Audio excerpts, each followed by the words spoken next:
हमारे आचरण ठीक तो हम भगवान को प्रसन्न कर सकते हैं। गंदा आचरण। अभी कल परसों ही एक प्रश्न आया था कि गांव देहात में महाराज जी क्या है कि छोटे छोटे देवी जी के मंदिर हैं और गांव में किसी के घर में बच्चा हो रहा है या शादी हो रही है तो महाराज जी बकरा लेके और फिर उसका वो करते हैं, बलि देते हैं। फिर महाराज जी फिर पूरे गांव वाले आते हैं, फिर पूरा मांस वो करते हैं, मंदिर भी जा रहे हैं महाराज जी, देवी की आराधना भी कर रहे हैं। ये सब ये भोजन, ये आसुरी वृत्ति है, इससे भगवत प्रसन्नता नहीं होती। हम सबको ये बताना चाहते हैं, जगदम्बा को जगत जननी कहते हो तो बकरे की भी माँ है, जगत जननी है ना। माँ अपने पुत्र की बलि से प्रसन्न कैसे हो सकती है, हमें तो नहीं समझ में आता। और जब वो जगत जननी है तो बकरे की भी माँ है, वो भैंसे की भी माँ है, वो गाय की भी माँ है। वो माँ जो जगत माता है वो अपने पुत्रों की बलि से प्रसन्न कैसे हो सकती है। अगर वो प्रसन्न होती तो तुम्हारा मंगल हो जाता। किसका मंगल हुआ बकरे की बलि चढ़ाकर, हमें बताओ। देवी अप्रसन्न हो जाएंगी अगर नहीं किया ऐसा, तो महाराज जी ये भी माने।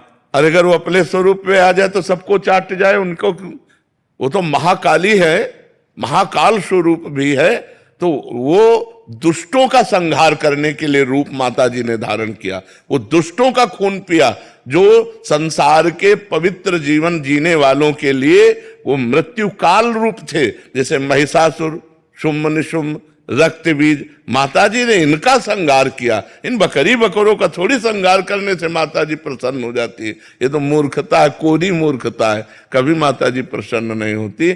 हमें लगता है कभी ऐसे कार्य नहीं करने चाहिए और ये सोचो कि माँ प्रसन्न हो जाएंगी, मुझे ऐसा नहीं लगता। माँ ऐसे नहीं, कुपुत्रो जायते क्वचिदपि कुमाता न भवति। माता जी तो तब प्रसन्न होंगी जब सब पर दया करने लगो, सबको सुख पहुंचाओ, नाम जप करो, अच्छे आचरण करो, तो जगदम्बा प्रसन्न हो जाएगी। अगर फिर से उनको प्रसन्न करना है महाराज जी, और ये प्रथा चली है, और जैसे किसी के घर में पुत्र देखो शास्त्र में विधान है, नारियल की बलि, नींबू की बलि, इनकी बलि सात्विक बलि दे।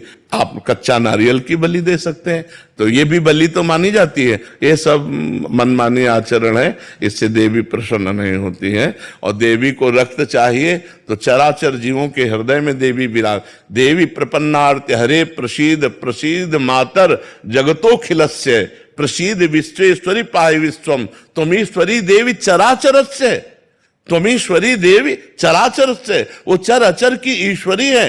उनको किसी के खून की जरूरत है, माँ को किसी की खून की जरूरत है। अरे माँ तो अपने खून को दूध बनाकर अपने बच्चों का पालन करती है। माँ शब्द कितना महान है, वो अपने शरीर के रक्त को दुग्ध में परिवर्तित करके अपने बेटे का पालन करती है। वो दूसरों का रक्त पान कैसे कर सकती है। ये दुष्टों के रक्त पान किए माता जी ने, जो समाज के लिए कलंक थे, जो समाज का द्रोह करके समाज को नष्ट करने में लगे थे। ऐसे राक्षसों को माता जी ने मारा है।